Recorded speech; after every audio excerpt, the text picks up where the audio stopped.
જૂનાગઢના ભેસાણ ખાતેથી સરકાર અને ચૂંટણીની સૂચના મુજબ આવનાર લોકસભાની ચૂંટણીને ધ્યાનમાં લઈને આઈટીઆઈના 18 વર્ષથી ઉપરના વિદ્યાર્થી દ્વારા મતદાન જાગૃતિ અભિયાન રેલી યોજવામાં આવી। myself professor Haresh Kavani ITI ભેસાણના અમારા આ વિદ્યાર્થીઓ સાથે આજે મતદાતા જાગૃતિ અભિયાનના એક ભાગરૂપે વિદ્યાર્થીઓમાં મતદાન અંગેની જાગૃતિ આવે અને યુવાનોમાં મહિલાઓમાં વધુને વધુ મતદાન થાય એ માટેના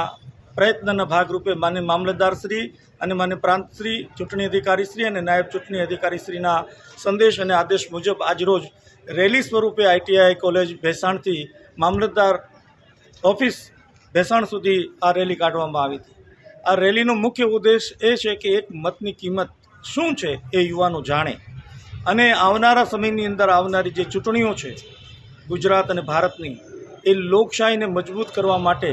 આ યુવાનો મતદાન કરતા થાય, એમના પરિવારજનોને મતદાન કરતા પ્રેરણા આપે એ માટેના એક ભગીરથ પ્રયાસના ભાગરૂપે આજે આ નાનો એવો કાર્યક્રમ આયોજિત થયો છે। માય મહેશ પટોળિયા, મામલતદાર ભેસાણ। આજરોજ ચૂંટણી આયોગની સૂચના અનુસાર મતદાર જાગૃતિ રેલીનું આયોજન કરવામાં આવેલ, જે મુજબ આઈટીઆઈ ભેસાણથી મામલતદાર કચેરી ભેસાણ સુધી વિદ્યાર્થીઓ દ્વારા મતદાર જાગૃતિ રેલીનું આયોજન કરે અને સ્લોગન સાથે રેલી યોજવામાં આવે। છેલ્લે મામલતદાર કચેરી ભેસાણ મુકામે આ બાળકોને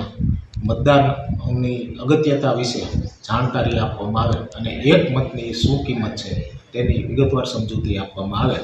અને યુવાનો વધુને વધુ મતદાન કરે, મતદાનના દિવસે મતદાન માટે સમય ફાળવે, આજુબાજુના લોકોને મતદાન માટે પ્રેરિત કરે અને વધુને વધુ મતદાન કરે તે માટે પ્રોત્સાહિત કરવામાં આવેલ અને એની સરળ સમજૂતી આપવામાં આવેલ છે।